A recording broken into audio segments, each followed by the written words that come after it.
target buat Kika sendiri sih 3-4 tahun lagi bisa main di luar, di Jepang boleh sih. Di luar Indonesia? Iya. Di klub luar? Iya. Wah, bagus. Karena U17 ini punya target untuk 10 tahun udah masuk Piala Dunia.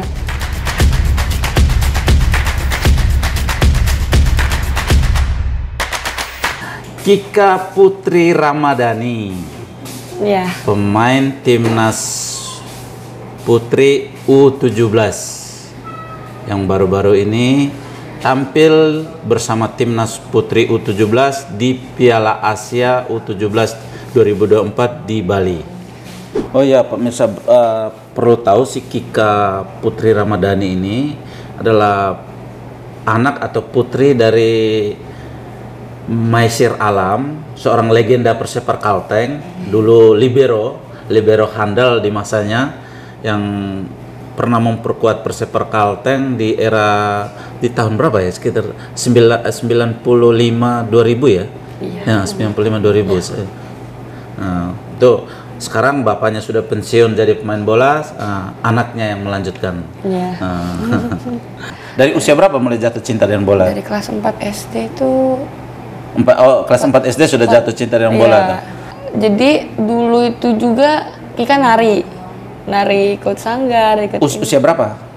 SD kelas 3 kelas 4. Itu sanggar. Ya, tapi terus? sering ikut ikut ayah ke lapangan. Oh. Sering nendang bola. Terus pas ayah mau cari barang gitu di toko olahraga, ngeliat sepatu bola warna pink, lucu banget gitu kan. Wah, beli, bener ya, ikut bola ya gitu. Ya, ikut gitu. Terus dari situ ikut bola, ikut latihan tuh rasanya seru banget, seneng banget, suka banget sama bola. Terus dari situ udah mulai ada cintanya lah sama bola. Mulai jatuh cinta dengan bola ya. Terus main bola terus kan di sini ikut SSB. Terus ada seleksi kan yang di Imran Soccer Academy itu tahun 2019. Oh iya betul, 2019 yang untuk akademi itu. Terus ikut, terus alhamdulillah dapat beasiswa kemarin. Ikut beasiswa tapi karena ada corona, jadi nggak ada kabar tuh setahun. Oh, sempat jeda setahun, tidak ada aktivitas bola gitu. Iya. Palingan cuma latihan di rumah, karena nggak bisa keluar dari rumah kan. Terus Abi Imran yang dari sana nelpon tahun 2021 disuruh ikut liga di sana, baru ke sana. Kok gimana bisa kok sampai terpilih masuk timnas tuh, seperti apa sih? Ini boleh karena pemain timnas putri pertama Kalteng loh yang sampai masuk ke timnas tuh, bahkan bisa masuk line up lagi. Masih line up gitu. Ini seperti apa sih cerita awalnya kok bisa masuk timnas tuh? Dari awal seleksi ya. Kalau dari awal seleksi kan di Kalimantan cuma ada satu di Kalimantan Timur kemarin. Oh, di Balikpapan tuh. Iya.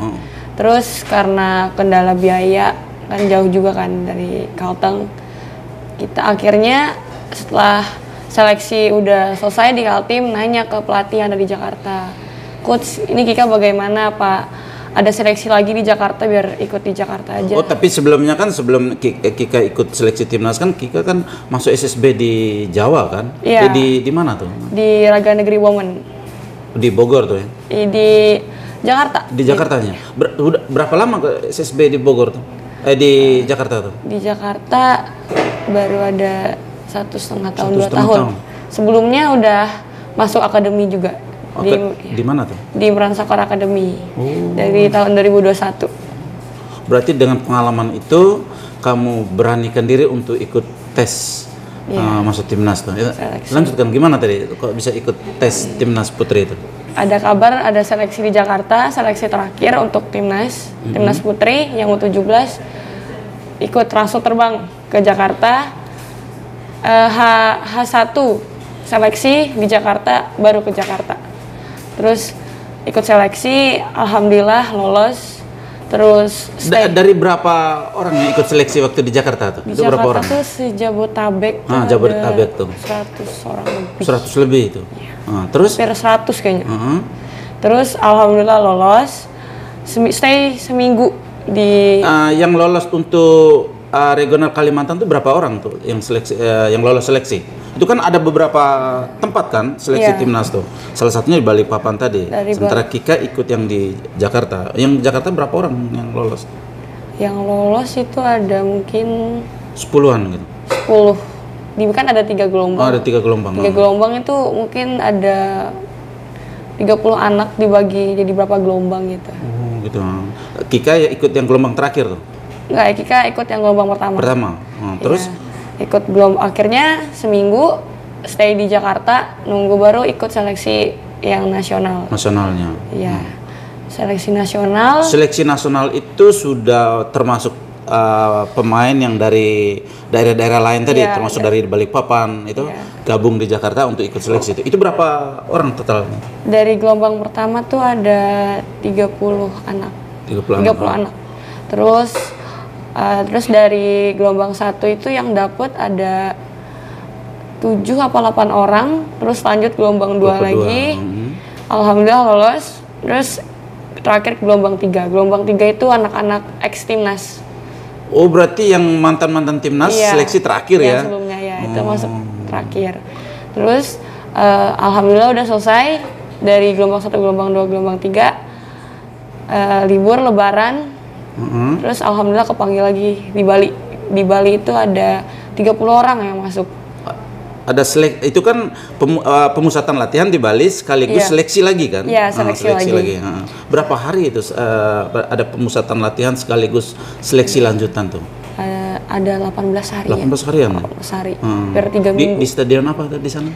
Di Bali United Training Center. Training Center itu. Iya. Oh iya. Terus 30 anak yang coret itu ada 7 orang. 7 orang. Ya, tapi kemarin berarti tinggal 23 berarti. Iya, 23. Terus kemarin juga ada pemain dari luar. Ada yang naturalisasi itu, ada yang satu cewek. Madeline, ya. Siapa namanya tuh? Madeline. Itu anak dari mana? Dari Amerika kah? Dari Texas kalau nggak salah. Oh, itu dia sudah sebelumnya sudah pernah memperkuat timnas kita belum? Belum. Dia baru dia pemain diaspora, ada 2 paspor. Oh. Nah, terus gimana kelanjutannya setelah ikut tes pemusatan latihan sekaligus tes yang terakhir tuh? Terus kan selama tesnya itu juga di Bali tuh ada 6 kali sparring. Ada sama 2 tim cewek sama sisanya cowok semua. Cowok semua. Iya. Sama seperti di sini kita sering sparring ya. Sering sparring dengan Alstar ya. Iya. Terus alhamdulillah lolos 23 pemain. Terus dari tanggal 2 itu udah pas 23 pemain. Tanggal 23 pemain. 2 Mei kemarin tuh.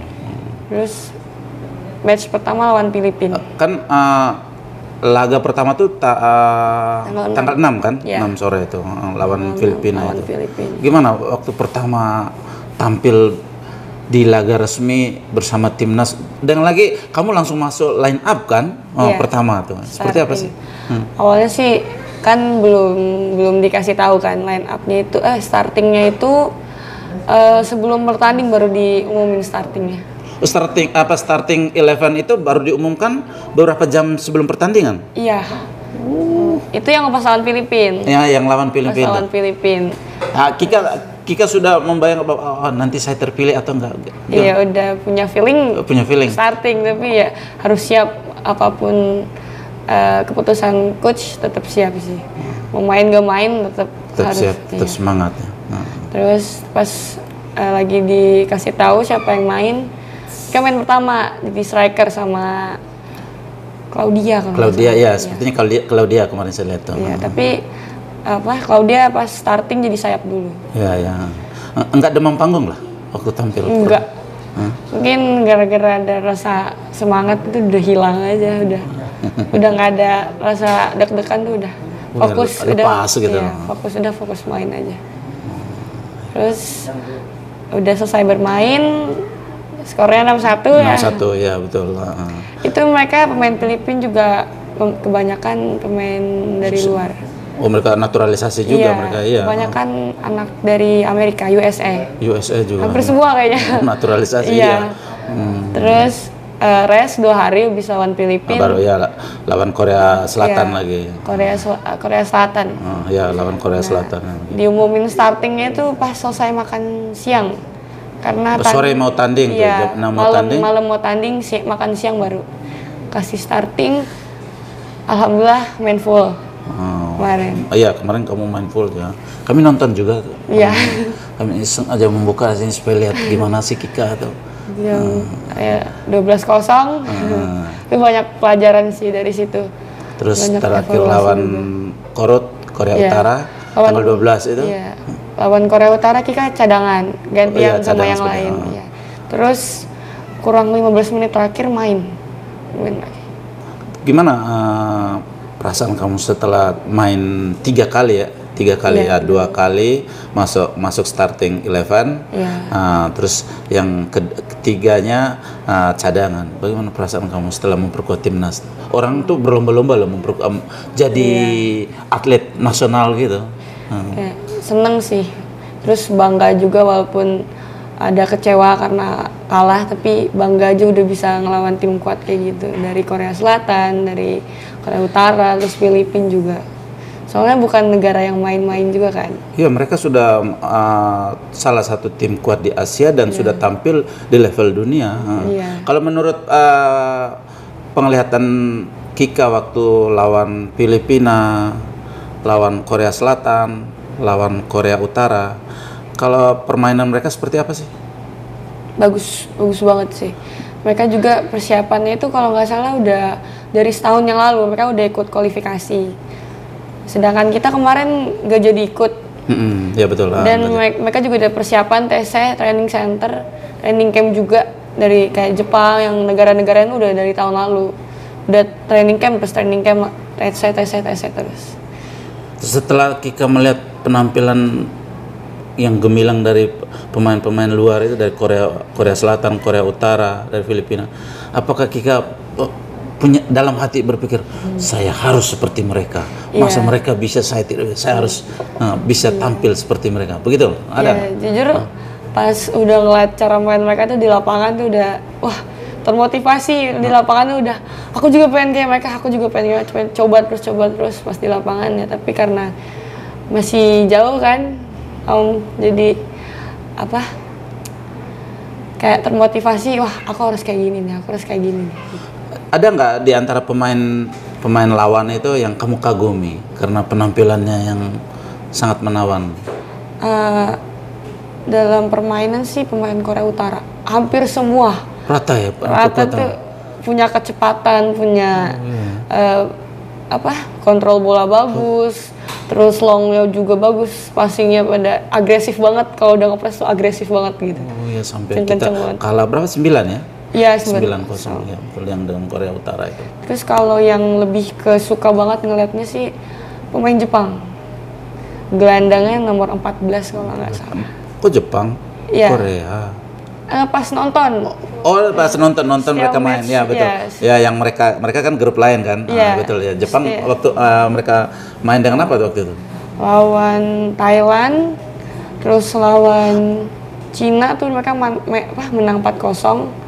Di stadion yang sama tuh, Stadion Dipta itu? Iya, itu kan setiap Jepang main kita nonton. Tuh ngeliat pemain, karena secara strategi, cara main, bola-bola set piece tuh semua sama Coach Mochi-nya ngasih sama. Cara main, cara defense, cara attack tuh sama kayak Jepang. Jadi dari semua Coach Mochi kasih tuh kita lihat tuh benar-benar jalan. Benar-benar dijalankan oleh timnas Jepang itu. Nah, bisa nggak dijalankan oleh pemain-pemain timnas kita, timnas Indonesia, termasuk Kika tuh? Bisa. Yang penting rutin latihan nanti lah. Terus latihan, terus banyakin jam terbang aja. Jam terbang, mengikuti kompetisi ya. Betul. Terus setelah mengikuti kompetisi di Piala Asia U17 kemarin di Bali, itu selanjutnya seperti apa timnasnya? Sekarang kan ada timnas U17 ini. Iya, sekarang kan ada yang senior. Senior udah mau match day juga kan. Terus mungkin setelah itu mungkin ada, tapi belum tahu, masih belum ada kabar. Jangan-jangan malah Kika dipanggil juga ke senior. Amin, insya Kan Allah. seperti kemarin waktu kita yang kompetisi yang lokal, yang dulu di sini kan, Kika masuk juga kan Kalteng Putri. Ya, Iya, Kalteng Putri juga. Dan secara mental masih lebih tenang, nggak cengeng gitu. Sementara pemain yang lain kan masih ada netes-netes air mata kalah, tapi Kika yang justru menguatkan pemain-pemain lain itu. Berarti secara mental sebenarnya Kika sudah bisa sebenarnya tuh. Terus bagaimana rencana ke depan nih? latihan aja sih, latihan mandiri terus. Mungkin kalau ada event di Jakarta mungkin ke Jakarta aja. Di sana memperkuat tim mana? Raga Negeri Woman. Oh. Iya. Terus latihan mungkin nggak lama bakal ada tesnya lagi mungkin. Karena target dari jadwal Kusmochi sih dalam setahun tuh ada 5 bulan apa 6 bulan terus training camp terus. Karena U17 ini punya target untuk 10 tahun udah masuk Piala Dunia. Oh, untuk senior nanti. Sudah Iya, jadi senior udah nanti. jadi Oh, berarti targetnya harus Piala Dunia 10 tahun ke depan. Ya, itu target buat timnas. Terus target buat Kika sendiri sih 3-4 tahun lagi bisa main di luar. Di Jepang boleh sih. Di luar Indonesia? Iya. Di klub luar? Iya. Wah, bagus. Terus gimana dengan sekolahnya kalau misalnya kamu Mungkin sekolah kemarin pas tanding. Enggak, maksud ini kalau seandainya kamu keluar ke Jepang atau ke Malaysia atau kemana gitu, liga-liga di luar Indonesia, sekolahnya gimana? Kika ikut sekolah murid merdeka, sekolah online. Online. Jadi sekolahnya nge-zoom. Oh, Terus ada iya, 2 betul. sesi juga, mungkin kalau nggak bisa pagi sore, kalau nggak bisa sore pagi gitu. Kalau keluar harus menguasai bahasa asing dong. Ya, belajar. Belajar. Sekarang sedang belajar bahasa apa? Ya, lagi belajar. Inggris? Bahasa Inggris, lebih mau bahasa Jepang sih. Bagus. Karena tampang Kika aja mirip-mirip Jepang, Bang. Mirip-mirip orang Jepang. Apakah mamanya yang orang Jepang gitu? Jepang KW. Sekarang sekolahnya kelas berapa sekarang? Kelas 1 SMA. Kelas 1 SMA di mana tuh? Ya, di sekolah murid merdeka. Kelas murid merdeka. Di Jakarta, sekolah online. Tapi sekolah tetap lancar aja ya? Iya. Sekolah terus. Terus nanti untuk ke depan Kika akan fokus main bola atau ke pendidikan? Fokus dua-duanya sih. Tetap dua-duanya. Bola, jalan, seiring sekolah sejalan gitu. Ya. Melihat sepak bola kita di Palangkaraya seperti apa sih? Palangkaraya secara khusus dan Kalteng secara umum seperti apa? Kurang sih. Tapi masih ada pembinaan. Masih udah banyak pembinaan, udah Tapi mulai, belum maksimal. belum ya. maksimal ya. Cuma ada beberapa. Tapi ini udah banyak event kan untuk anak-anak juga grassroots yang kecil-kecil yang usia 11 12. Usia dini itu. Ya, udah mulai banyak event, liga-liga juga, liga progresif juga ada kan. Jadi ya nambah jam terbang anak-anak. Selama Kika akademi sepak bola di Jakarta itu sering ikut kompetisi? Iya, turnamen gitu? Iya, tiap minggu itu kan ada liga top score.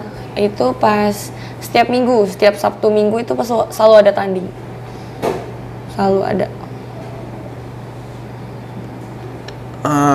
Kan selama kamu di Jakarta itu kan pasti jauh dari orang tua. Iya. Iya kan? Tapi kalau dulu waktu awal-awal didampingi bapak atau mama gitu lah. Iya, didampingi. Sampai berapa lama tuh mendampingi kamu di Jakarta? Ada beberapa sebulan 2 bulan? Sebulan 2 bulan. Setelah itu ditinggal gitu? Ya. Udah bisa. Setelah itu ada rasa kangen ke orang tua? Ada, rasa kangen tuh ada, tapi karena umur kamu masih sangat belia, 15 tahun. Iya. Tapi mungkin karena ingat tujuan terus niat di sana juga ngapain kan, di sana juga mau bahagiain orang tua, jadi rasa nggak ada mungkin kalau kangen mungkin kangen gitu, tapi nggak sampai bener-bener pengen pulang nangis gitu, mungkin enggak ya, ada sekali 2 kali mungkin. Oh ada. Tapi, pernah tapi cengeng gitu. Iya, tapi abis itu dari situ kan belajar, jadi udah nggak pernah ini lagi sih.